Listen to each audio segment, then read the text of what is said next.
이 시간에는 로마서 13장 1절부터 7절 말씀까지 읽었습니다. 로마서 59번째 시간입니다.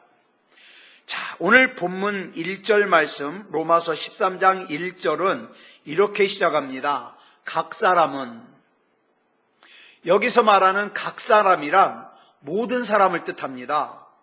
이 모든 사람 속에는 남녀, 노소, 빈부, 귀천 다 들어가요. 누구도 예외 없이 다 포함됩니다.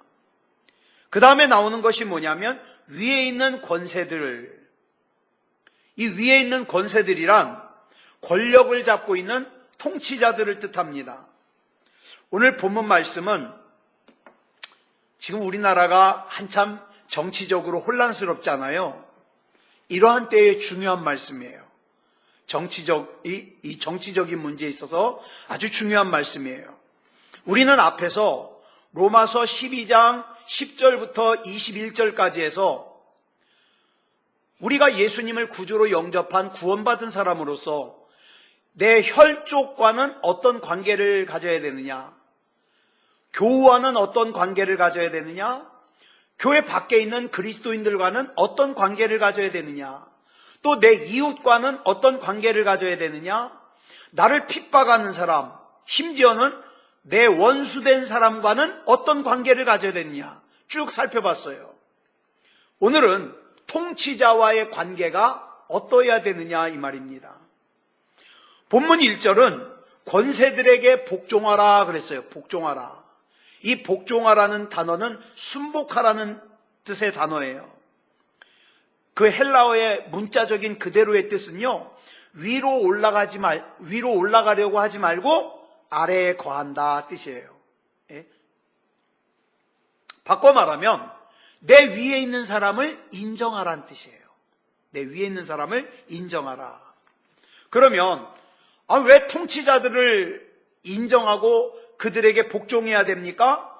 본문 1절 하반절에 그 이유가 나와요. 뭐라 그랬습니까? 권세는부터 시작. 권세는 하나님으로부터 나지 않음이 없나니 모든 권세는 다 하나님께서 정하신 바라.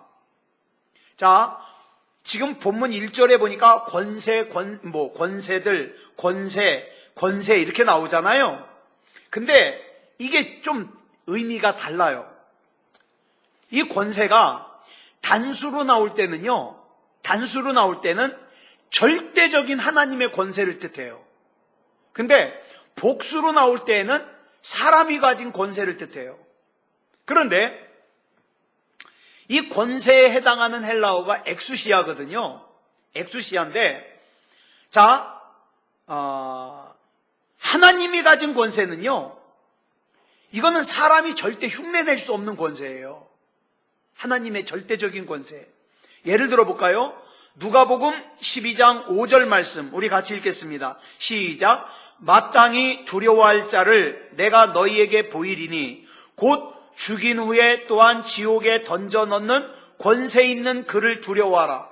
내가 참으로 너희에게 이르노니 그를 두려워하라. 여기서 강조하는 것은 사람들은 기껏해야 우리 뭐만 해칠 수 있어요? 우리 육체의 생명만 해칠 수 있어요. 그렇지만 우리를 천국에 들어가게 하고 지옥에 들어가게 하는 그 권세는 오직 누구에게만 있느냐? 하나님께만 있어요. 그 권세, 우리를 지옥에 던져 넣을 수 있는 그 권세, 그것이 뭐예요? 엑수시아, 단수예요. 권세. 사도행전 1장 6절부터 7절까지 보겠습니다. 시작. 그들이 모였을 때에 예수께 여쭈어 이르되 주께서 이스라엘 나라를 회복하심이 이때니까 하니 이르시되 때와 시기는 아버지께서 자기의 권한에 두셨으니 너희가 알 바 아니요. 여기 나오는 자기의 권한에서 권한도 뭐예요? 이게 엑수시아예요. 같아요. 근데 여기 나오는 권한은 단수예요. 그래서 절대적인 하나님의 권한이에요. 요한복음 17장 2절 보겠습니다. 시작. 아버지께서 아들에게 주신 모든 사람에게 영생을 주게 하시려고 만민을 다스리는 권세를 아들에게 주셨음이로소이다.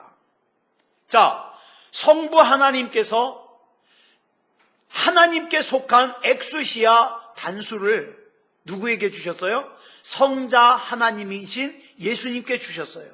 그러므로 이 권세, 엑수시아 단수의 이 권세는 누구에게만 해당되느냐? 성부 하나님, 성자 하나님, 성령 하나님에게만 해당되는 권세예요. 그런데 이 엑수시아가 복수가 되면 하나님만이 가지고 계신 그 권세를 갖다가 누구에게 위임하는 거예요? 이 땅의 사람에게 위임하는 거예요. 이것이 바로 우리가 세상의 권세들에게 복종해야 되는 이유예요. 즉 사람들이 가지고 있는 권세가 사람에게로부터 주어진 것이 아니라 하나님께로부터 위임된 거기 때문에 그들을 인정해 주어야 된다 이 말이에요. 그래서 함부로 끌어내리면 안 된다. 그래서 성경은 분명히 이렇게 얘기를 해요. 함부로 그 권세를 끌어내리면 그 끌어내린 사람이 수치를 당한다. 그 뒤에 나오는 모든 권세에서의 권세는 복수예요. 그러니까 본문 1절에서 권세들 권세 나오는데 이 순서가 어떻게 되냐? 복수, 단수, 복수가 되는 거예요. 그래서 본문 1절을 정확하게 해석을 하면 이렇게 됩니다. 모든 사람은 세상에서 권세를 잡은 사람들에게 복종해라. 이들의 권세는 하나님의 권세로부터 나오지 않은 권세가 없으니 세상 사람들의 모든 권세는 다 하나님의 권세로부터 나온 것이다. 그러니까 복종하라는 거예요. 하나님께서 세상의 권세자들로 하여금 권세를 가질 수 있도록 정하셨다는 뜻이죠. 물론 정치하는 지도자들 가운데 부도덕한 사람들 있습니다. 목사는 없나요? 목사도 있어요. 음란하고 패역한 목사들 있습니다. 그래서 우리는 이렇게 생각해요. 이렇게 부도덕한 정치인이나 또는 음란하고 패역한 목사는 그 존재 자체를 부정해야 되고 그 자리에서 당장 끌어내려야 된다. 그런데 오늘 본문에서 하나님께서 말씀하시기를 그런 권세자들의 권세까지 인정하라 그러니까 혼란스러운 거예요. 혼란스러워요. 이 말씀은 이게 이런 뜻이에요. 통치자들을 내 생각으로 판단하기에 앞서서 하나님의 시각으로 하나님께서 그들을 어떻게 생각하고 있느냐 이걸 먼저 생각하라는 거예요. 다시 한번 복습하고 넘어갑니다. 이건 확인하고 넘어가야 돼요. 로마서 12장부터의 로마서의 주제가 뭐냐면 구원받은 그리스도인으로서 이 세상을 어떻게 살아가야 되는가 이걸 설명하고 있는 거예요. 그런데 자세하게 설명하고 있지만 이걸 한마디로 줄이면 뭡니까? 무엇을 하든지 먼저 하나님 앞에서 하나님의 뜻이 뭔지 하나님께서 어떻게 생각하시는지 하나님의 뜻을 먼저 생각하고 행동하는 것, 이게 그리스도인으로서의 마땅한 삶의 원칙이라는 거예요. 여러분, 내가 결심하면 내 형제를 사랑할 수 있습니까? 내가 결심하면 교인을 사랑할 수 있어요? 내가 결심하면 이웃을 사랑할 수 있습니까? 내가 결심하면 원수를 사랑할 수 있어요? 아니요. 내가 결심한다고 되지 않아요. 그럼 어떻게 해야 돼요? 하나님 앞에 설 때에만 가능해요. 우리가 하나님 앞에서 온전하게 서서 하나님의 시각으로 보지 않으면 원수를 사랑하는 건 고사하고 내 주변에 원수 아닌 사람도 용납 잘 못해요. 내 이해관계와 다르면 용납 못해요. 여러분, 바벨론의 왕인 느부갓네살 왕은 참 부도덕한 왕이었어요. 이 느부갓네살은 하나님을 알지도 못하는 아주 잔인무도한 왕이었어요. 얼마나 사람들을 잔인하게 죽였는지 몰라요. 이 사람이 예루살렘을 공격해가지고 남유다를 멸망시켰잖아요. 유다의 마지막 왕 이름이 누구냐? 시드기야예요. 유다를 정복하자 시드기야 왕, 유다의 왕을 갖다가 감옥에 가뒀어요. 그 다음에 어떻게 했느냐? 여러분 가만히 보면 웬만한 나라는요, 멸망당한 나라의 왕이라 하더라도 어떻게 해요? 왕의 대우를 좀 해줘요. 그렇죠? 그런데 느부갓네살 왕은 어떻게 했느냐면 유다를 멸망시킨 다음에 시드기야 앞에서 시드기야 왕의 아들들을 갖다가 목을 잘라 다 죽였어요. 그뿐만 아니라 사람들 앞에서 시드기야의 두 눈을 파버렸어요. 그 다음에 쇠사슬로 묶어가지고 예루살렘에서 바벨론까지는 거리가 약 1400km예요. 엄청 멀어요.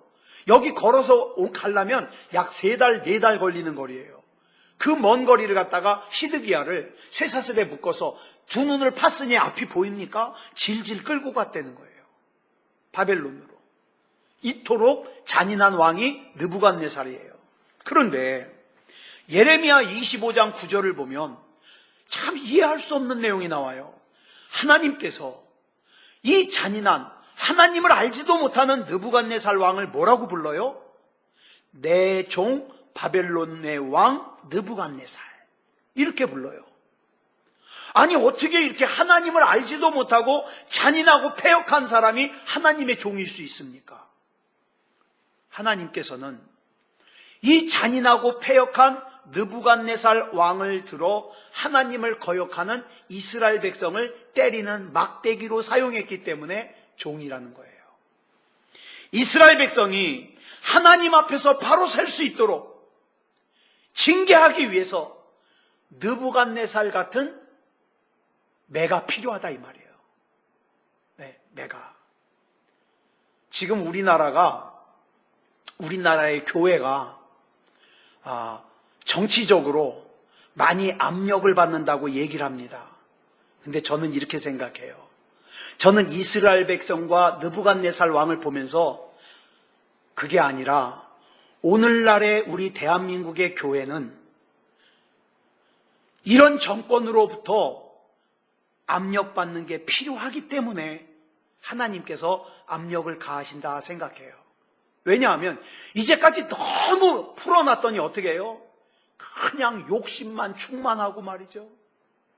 성공지향주의적, 건물이나 크게 짓고 사람만 많이 모이면 다 되는 줄 알고 정작 복음과 하나님의 마음에는 생각이 없다가 그런 교회를 갖다가 교회다운 교회로 만드시고자 하시는 하나님의 계획이 있지 않은가, 저는 이렇게 또 개인적으로 생각합니다. 여러분, 바벨론이라는 나라는요, 페르시아라는 나라에 의해서 망했어요. 페르시아에 의해서. 그래가지고 페르시아의 왕인 고레스 왕을 이사야 44장 28절에 보니까 하나님께서 뭐라고 부르시냐? 내 목자라고 불러요. 내 목자. 고레스가. 여러분, 바벨론 왕이나 또는 페르시아 왕이나 그놈이 그놈이에요. 하나님도 모르고 잔인하고. 그런데 어떻게 하나님께서는 그 하나님을 모르는 페르시아의 왕 고레스 왕을 하나님의 목자라고 부르실 수 있을까? 이스라엘이 바벨론에 의해서 70년 동안 노예 생활을 했는데 하나님의 때가 되어 그들을 풀어줘 고향으로 돌아가게 하는 결정적인 역할을 하나님께서 누구로 하여금 감당하게 하시느냐? 이 고레스 왕으로 하여금 감당하게 하셔요. 만약에 고레스 왕이 그렇게 결정하지 않고 바사의 국민들에게 다 물어봐서 이스라엘 백성을 돌려보내는 걸 찬성하는 사람이 많으면 돌려보내겠다, 그랬으면 이스라엘은 절대로 못 돌아가요.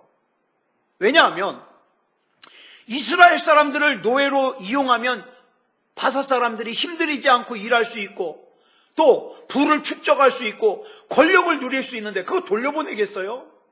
오죽했으면 애굽에서 이스라엘 백성을 갖다가 보낸 다음에 어떻게 했어요? 금방 쫓아왔잖아요. 다시 잡아가려고. 안 내보내요. 내보내질 않아요. 내보내면 손해인 걸.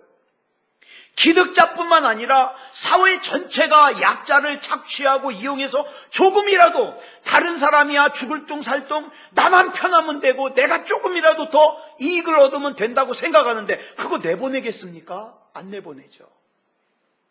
이 대목은 저 일본으로부터 일제강점기를 겪었던 우리가 잘 알잖아요. 예? 노예가 있을수록 나라의 부는 강해져요. 일본이 어떻게 했어요? 자기네 전쟁하려고 무기 만드는 게 모자르니까 우리나라 뭘 다 가져갔어요. 숟가락 가져갔죠. 요강 가져갔죠. 다 뺏어갔잖아요. 다. 무기 만들려고. 그게 나라를 빼앗기니까 요강도 뺏기는 거예요. 나라를 뺏기니까 숟갈도 뺏기는 거예요. 네? 여러분 바울이 그런데 잘 보세요. 바울이 지금 위에 있는 통치자들에게 승복하고 그들의 존재를 인정하자 이 말이에요. 자, 이 말이 그래도 민주주의가 발달한 요즘의 한 말이 아니라 2000년 전에 왕이 통치를 하는 전직 그 왕정 정치에서 이런 말을 하는 거예요. 자, 당시 이스라엘을 갖다가 통치하고 그러니까 바울 당시에 이스라엘을 통치하고 있는 통치자가 누구예요? 로마 사람들이에요. 로마의 식민지잖아요. 여러분, 당시 로마의 통치자들은 굉장히 부도덕했어요. 여러분 영화 보셨으면 아시겠습니다만 검투사들을 칼싸움을 시켜놓고요. 칼싸움을 딱 한 다음에 이긴 사람이 진 사람을 쓰러뜨려 놓고 황제를 쳐다봐요. 또는 그 가장 우두머리를 쳐다봐요. 그래서 우두머리가 손을 이렇게 해가지고 이렇게 하면요 그 자리에서 칼로 찔러 죽여요. 근데 이렇게 하면요 살려줘요. 그러니까 엄지손가락 하나에 사느냐 죽느냐가 결정되는 거예요. 이렇게 아주 난폭하고 부도덕해요. 더구나 통치자가 이스라엘 사람도 아니고 로마예요. 로마 제국 사람들. 그런데 지금 뭐라 그러는 거예요? 바울이 그 로마 제국 사람들의 통치를 인정해야 된다고 말하는 거예요. 우리로 말하면 일제강점기 때 우리를 점령한 일본의 통치자를 인정해야 된다는 거예요. 이 돌에 맞을 말 아닙니까 이게? 이 로마서가 이래요. 그러면 이 말을 하고 있는 바울은 역사의식도 없는 사람이에요? 민족의식도 없는 사람이에요? 그렇지 않아요. 바울이 뭐라 그랬어요? 바울은 유대인들의 가장 존경받는 율법학자인 가말리엘 선생님으로부터 율법을 배운 사람이에요. 게다가 민족의식이 투철해요. 뭐라 그랬습니까? 내 사랑하는 동족이 구원받을 수만 있다면 내가 하나님께 저주를 받아 구원받지 못하는 한이 있더라도 나는 그 길을 택하겠다. 이 정도로 민족을 사랑한 사람이에요. 그런데 그런 사람이 어떻게 로마의 권세들에게 복종하자고 말을 할 수 있어요?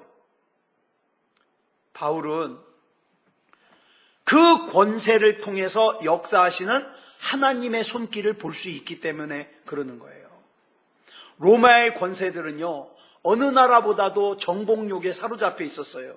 그래서 주위에 있는 나라들을 갖다가 다 점령해서 거대한 하나의 제국을 만들었잖아요. 그래가지고 어떻게 했어요? 언어를 통일했어요.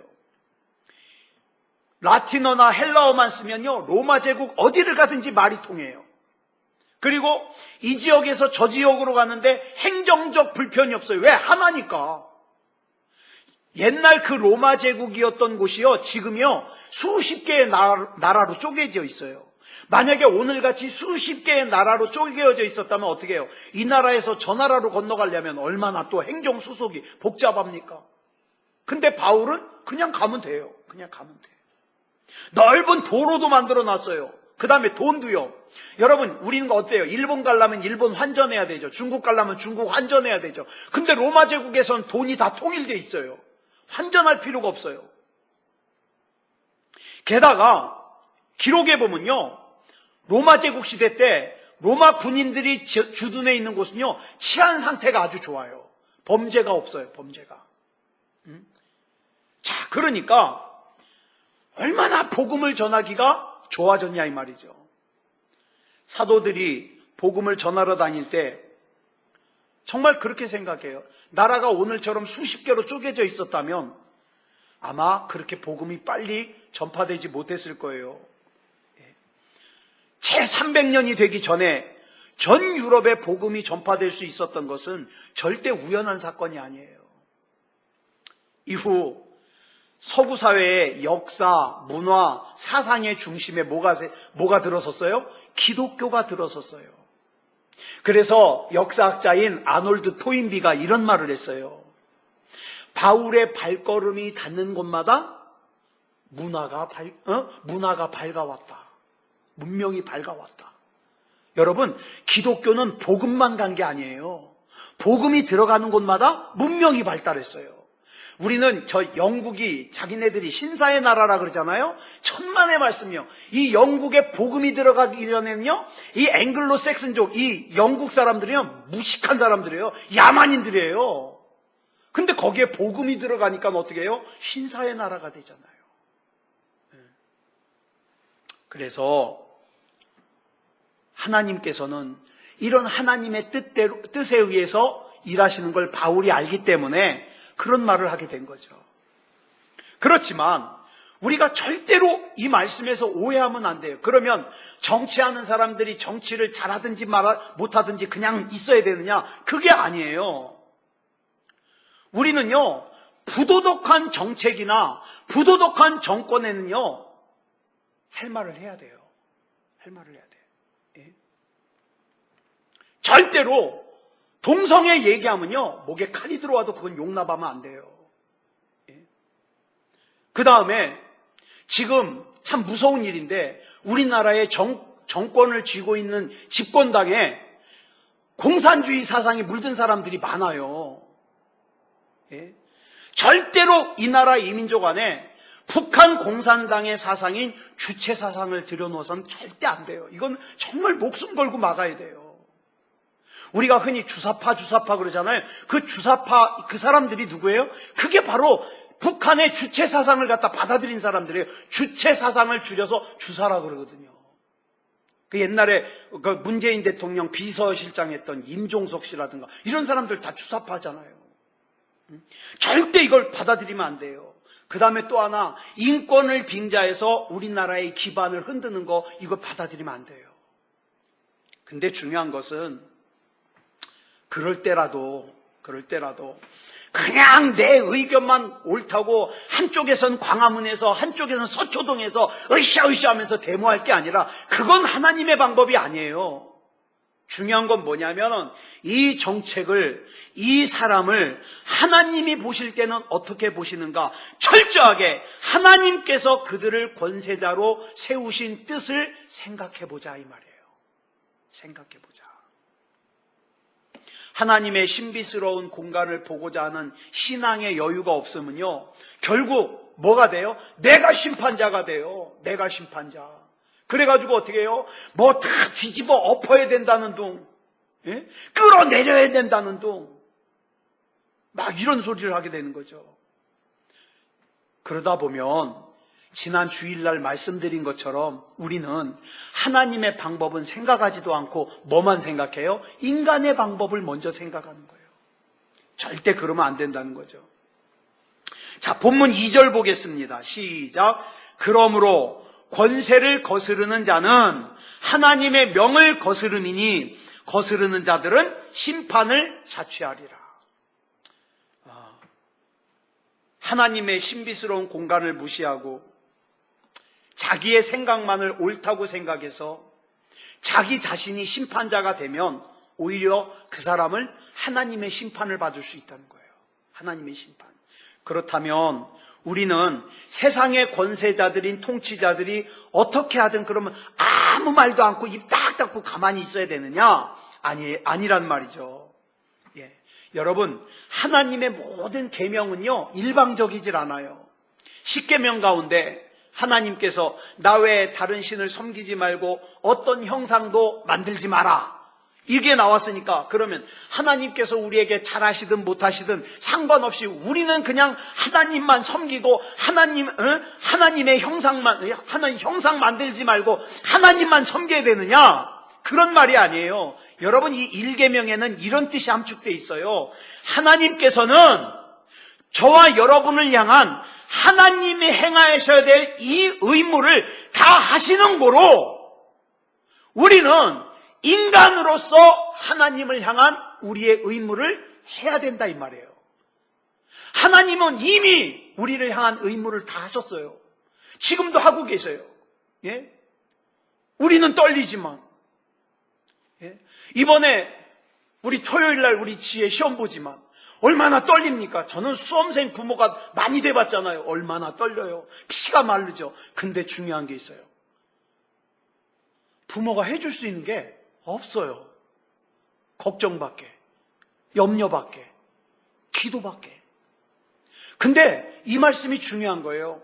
하나님께서는 이미 우리를 향한 하나님의 의무를 다 하셨고 지금도 하시고 계셔요. 그러니까 우리는 뭐예요? 그 하나님을 신뢰하고 내 의무, 하나님을 향한 내 의무만 하면 되는 거예요. 그죠? 이게 일계명이에요.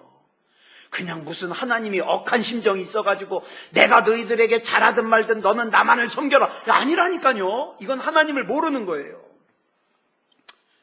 이렇듯 하나님의 의무와 인간의 의무는 상호적인 거예요. 자, 그러니까 여러분 5계명이 뭐예요? 내 부모를 공경하라 아니에요. 부모를 공경하라는 이 계명 역시도 마찬가지예요. 부모가 잘하든 못하든 며칠 전에도 또 아기를 또 부모가 때려 죽였잖아요.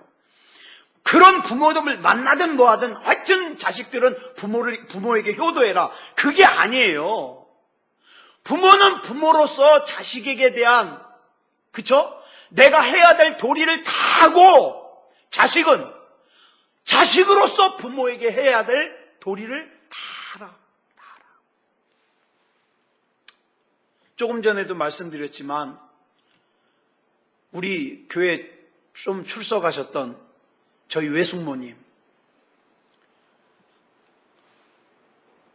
머리가 아파서 병원에 입원하셨더니 머리에 종양이 생겼어요. 그래서 엊그저께 수술하셨어요.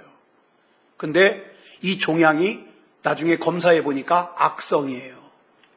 그래서 병원에서 최고 1년 안에, 그러니까 1년 정도밖에 못 사신다. 이렇게 얘기를 했대요. 그러면서 저희 외사촌 동생이 기도해 달라고 카톡이 왔어요. 제가 이렇게 보냈습니다. 그건 의사의 선고일 뿐이고 진짜 우리의 생사화복을 주관하시는 분은 하나님이시니까 우리는 하나님의 선고를 바라보자. 예? 저희 장모님이 췌장암이시잖아요. 어저께 우리 교단의 총회장이셨던 윤기순 목사님이 전화하셨어요. 이 목사 잘 있지? 예, 저는 잘 있는데 우리 장모님이 아프셔요. 알아. 아는데 내 손이 처남이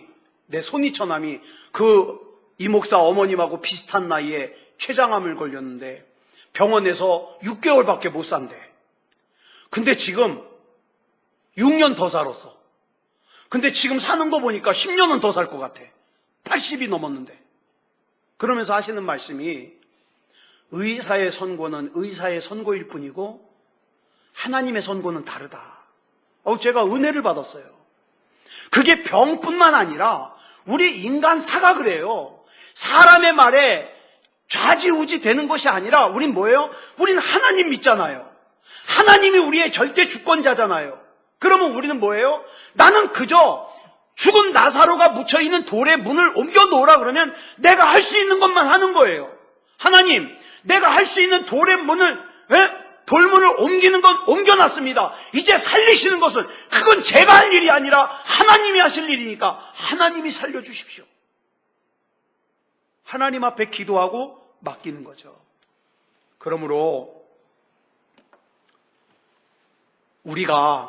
우리의 통치자들이 자기에게 주어진 권세가 하나님께로부터 위임받은 신성한 권세임을 깨닫고 위에 있는 사람으로서 자기 책임과 사명을 잘 감당해야 돼요. 그런데 그러면 잘 감당 못하면 어떻게 하냐? 성경에 분명히 나와요. 그 심판은 우리가 할 게 아니라 하나님이 하십니다. 하나님이. 자, 본문 3절 보겠습니다. 시작. 다스리는 자들은 선한 일에 대하여 두려움이 되지 않고 악한 일에 대하여 되나니 내가 권세를 두려워하지 아니하려느냐. 선을 행하라. 그리하면 그에게 칭찬을 받으리라. 우리가 선한 일을 행한다면 통치가 두려울 것이 없다 이 말이에요. 권세 아래에 있는 사람들이 선한 삶을 살아야 한다는 것은, 다시 말해서 권세를 가진 사람들이 선한 사람이 마음 편하게 살 수 있도록 지켜주는 역할을 잘해야 된다. 권세자들이 불의한 목적을 가지고 아래에 있는 사람들과 쑥떡쑥떡 결탁해가지고 악한 일을 도모한다? 성경은 분명히 이렇게 얘기하고 있어요. 하나님이 심판하신다. 하나님이. 요즘에는 인터넷이 발달해가지고 사람들이 인터넷을 통해가지고 자기가 지지하는 사람들은 옹호하고 자기가 반대하는 사람들은 막 말도 안 되는 반대를 하잖아요. 심지어는 청와대 청원 게시판에다가 자기가 싫어하는 사람 처벌하라고, 윤석열 검찰장 자르라고 막 글 올리고 그러잖아요. 그리고 자기가 지지하는 사람은 또 어떻게 해요? 무슨 잘못이 드러나더라도 감싸주잖아요. 그게 뭐 어때서 그러냐고. 근데 여러분, 그런 것들은 하나님께서 권세를 부여하신 통치자들로 하여금 선한 정치를 할 수 없게 회방하는 일이에요. 그런 거 하면 안 돼요. 자, 본문 4절 보겠습니다. 시작. 그는 하나님의 사역자가 되어 내게 선을 베푸는 자니라. 그러나 내가 악을 행하거든 두려워하라. 그가 공연히 칼을 가지지 아니하였으니 곧 하나님의 사역자가 되어 악을 행하는 자에게 진노하심을 따라 보응하는 자니라. 그러니까 이 통치자들은 이런 생각을 가져야 돼요. 나는 하나님의 사역자다. 저는 좀 물론 뭐 의견이 다른 분들도 있겠지만 요즘에는 항상 두 갈래니까, 얼마 전에 그 북한으로 돌려보낸 귀순자들 돌려보낸 건 참 잘못한 일이라고 생각해요. 예? 뭐 범죄를 했으면 일단 귀순했으니까 우리 법대로 재판을 해야 되는데 돌려보내가지고 뭐 정확한 소식은 아니지만 들리는 말에 의하면 사형당했다고 하더라고요. 둘 다. 예? 22살, 23살. 만약 우리나라 통일부가 나는 하나님의 사역자야 그러면서 공명정대하게 일을 해결하려고 인식하고 있었다면 이런 거 했겠습니까? 그 두 사람 보내면서도 몰래 보내려고 그러다가 들통난 거 아니에요. 그래서 하나님께서 맡겨주신 권세를 자기 욕망을 위해서가 아니라 선한 일을 위해서 겸손히 사용할 수 있어야 된다. 자, 본문 5절 보겠습니다. 시작. 그러므로 복종하지 아니할 수 없으니 진노 때문에 할 것이 아니라 양심을 따라 할 것이라. 그러므로 우리는 세상의 권세자나 통치자가 나에게 진노할 것이 두려워서 내가 억지로 하는 게 아니라 그냥 양심에 비추어서 뭐가 옳은지 뭐가 그른지 하나님께서 내게 깨닫게 해주시는 대로 따라가면 되는 거예요.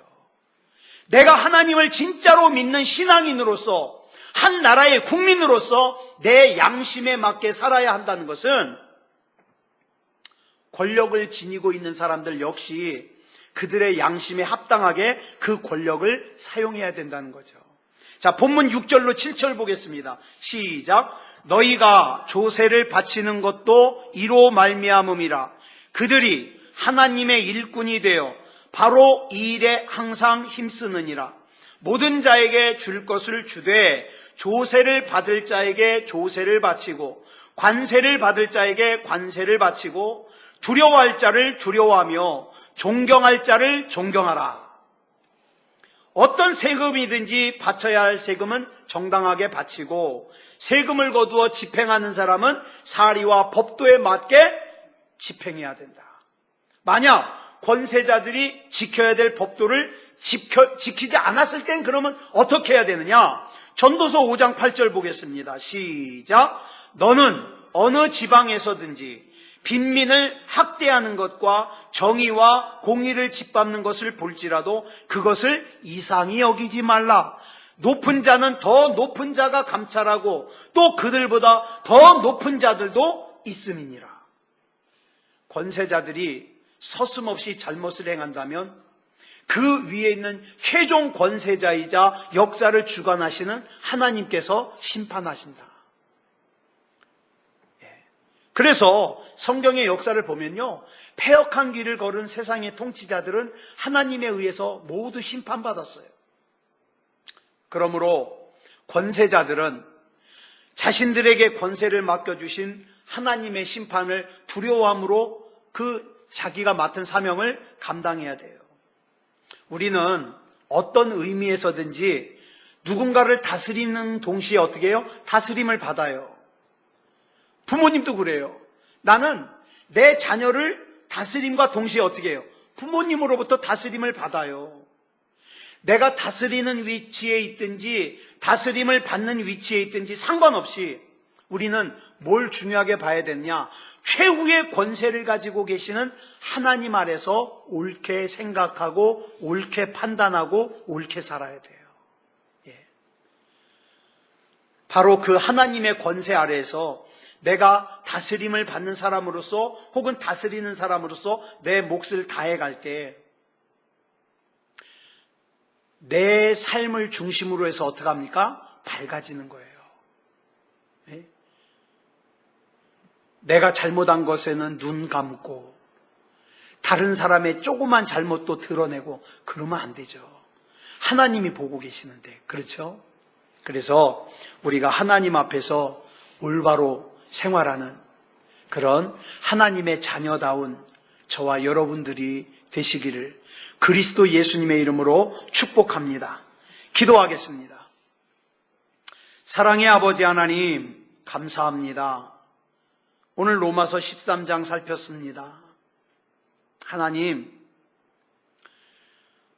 나보다 높은 권세에 있는 사람들, 내 생각과 내 판단과 다르다 그래서 저주하고 욕하고 끌어내리려고 하지 말고 그 권세 위에 엄연히 하나님께서 계심을 우리가 알고 하나님께 맡길 것은 하나님께 맡기고 내가 감당해야 될 것은 내가 감당하며 살게 해 주시옵소서. 하나님, 우리는 약합니다. 또 때로는 우리 생각이 너무 짧습니다.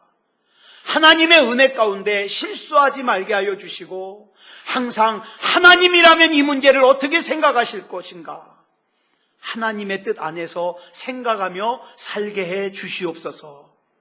우리 주님께서 붙잡아 주실 줄 믿사오며 그리스도 예수님의 이름으로 간절히 기도드려 싸움나이다. 아멘.